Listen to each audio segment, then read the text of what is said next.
Today, Michael Morales did what we all knew he was going to do as long as you're not a hipster. I know all of you hipsters had your little hipster takes on Gilbert Burns, and he was going to do this, and he's a BJJ champ, and he does this, and he does that. People forget, man. Look, dude.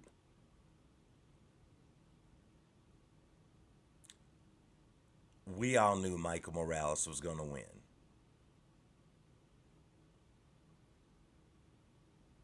All of this and more on today's episode of Matter of Fact MMA. What's up?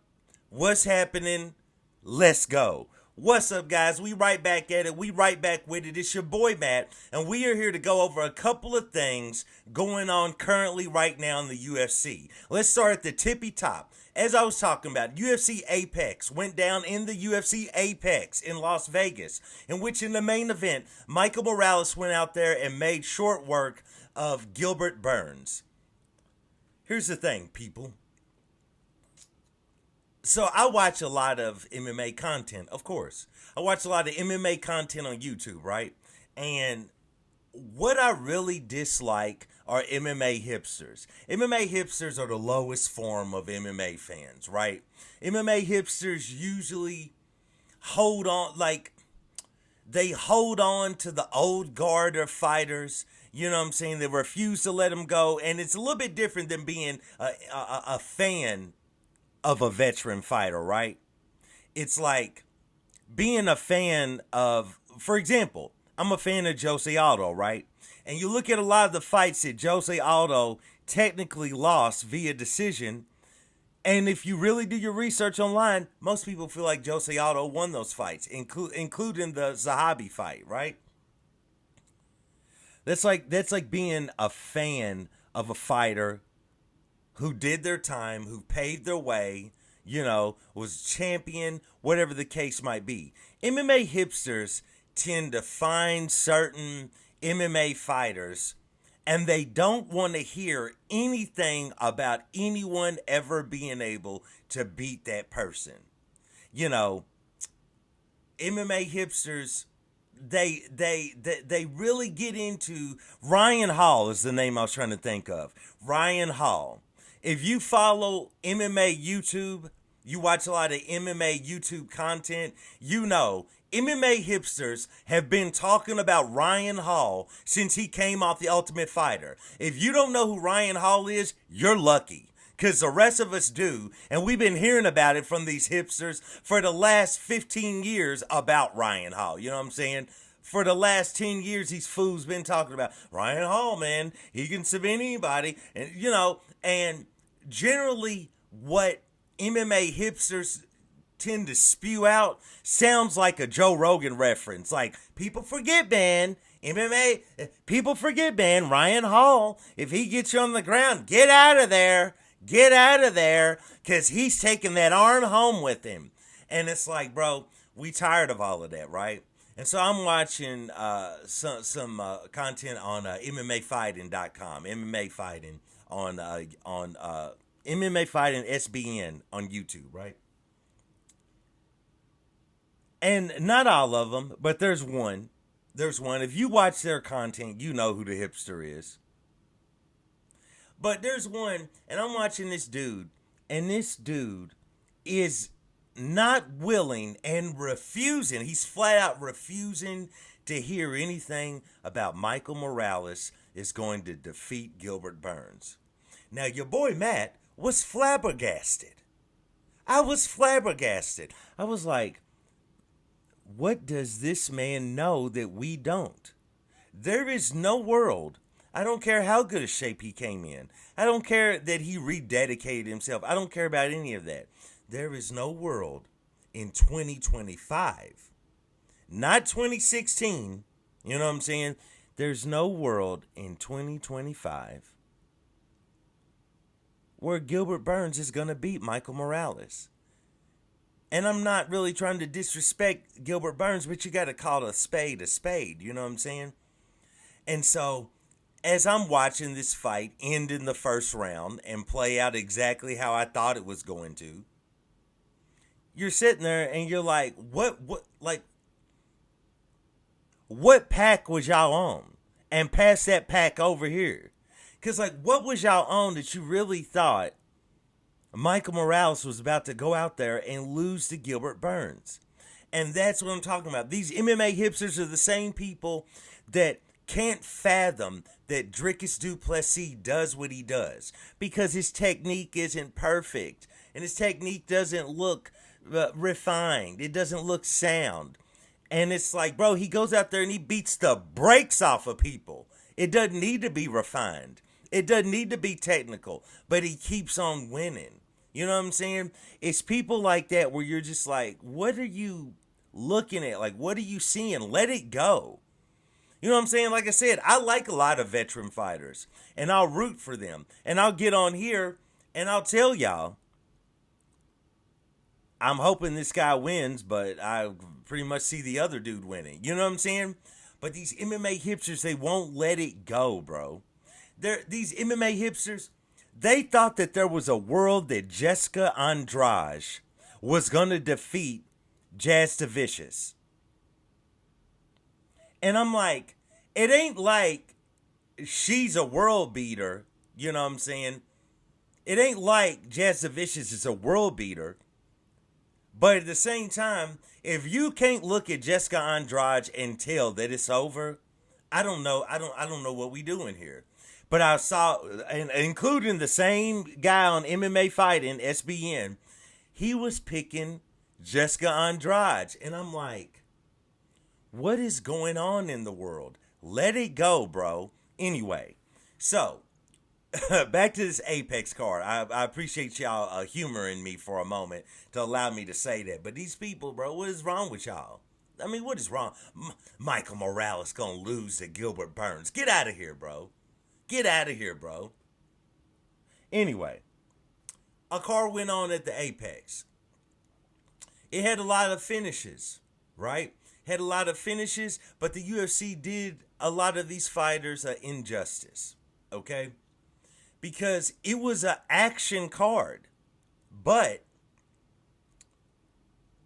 the UFC didn't put any names on there that would get people to tune in, to pay attention, to have any sort of like, oh man, I got to see what's going to happen on this show. Had they put at least one fight like that on the card, the amount of eyeballs they would have drawn to these other finishes and these lesser known fighters that went out there and put on a show, right? At the same time, my last video I made a video talking about how the UFC is back and they're signing all these huge fights for later in the year. And that's what brings me to my topic today. I got a lot of love for the UFC, right? Because I try to approach it at times. I try to kind of stomp out my fandom and approach it from a business perspective, right? If I was like Ari Emanuel, if I was, Dana White doesn't really do a lot on the business side, but, you know, Mick Maynard, Sean Shelby. And it's like, when you really pay attention to it, a lot of the moves they make are moves that are major business moves. Unfortunately, it tends to only line the people at the top's pockets and not necessarily the fighters, but still. And so what we got going on right now, the UFC's holding fights. They got a lot of big fights in the chamber. They released a few of them. Hamzat, Dricus, Ilya, Charles Oliveira, Islam, Jack Della. They released a few of them, right? But they got a lot of big fights in the chamber that they're hanging on to. And they're hanging on to them because they're waiting on the ink to dry on that Netflix contract. They're waiting on the ink to dry on any other contracts because we could be entering into an era where the UFC is shown on multiple streaming platforms throughout the year. You might get all of the pay-per-views, right? Even though you might not even have to pay extra for them. You might get all the pay-per-views on Netflix. But you might get your fight nights on Prime Video, We don't really know. I'm just naming. We don't really know. Now, all the rumblings are that the UFC is definitely going to more than likely ink some sort of a deal with Netflix. It just hasn't. We just don't know if it's going to be all of their shows, all of their content on Netflix, or a portion of it, and other parts going to other streaming platforms. With that being said, they're holding on to it, right? They're holding on to it. Like, let me put it like this. So my son, he watches WWE. He watches wrestling. So I watch it with him, right? And they do the same thing. When they're leading up, they just got picked up and signed a contract to be streamed on Netflix. When they were moving toward that date, they withheld all of their major, matches to have them to be shown on the first episode on Netflix, right? They're all under the TKO banner along with the UFC. And so what we got here is for the rest of 2025, it's going to be interesting to see how the UFC places these fights because they've announced some big fights, right? But there's other big fights that they're going to hold on to, and especially because they don't really like ESPN anymore. So they're not going to give major fights to ESPN as we go through however many more shows they have on that network. They're not going to give y'all major fights. They're not going to give me major fights. It's not going to happen because they need to hold on to those to make a splash on the new streaming platforms they go on. Look, ESPN, that's my old hoe. You know what I'm saying? I'm not even worried about her no more. You know what I'm saying? I'm not getting ready to do nothing special for her. I'm not getting ready to call her up and wish her happy birthday on her birthday. I'm not getting ready to do nothing. That's what ESPN is to the UFC. They not going to give her good fights. They're not going to give you anything like that on a fight night, and they really not trying to do it on a pay-per-view. But they kind of have to as a part of their business model in a way. So I suspect for as long as they're still on ESPN, you're going to get a lot of random cards like we just had at the Apex.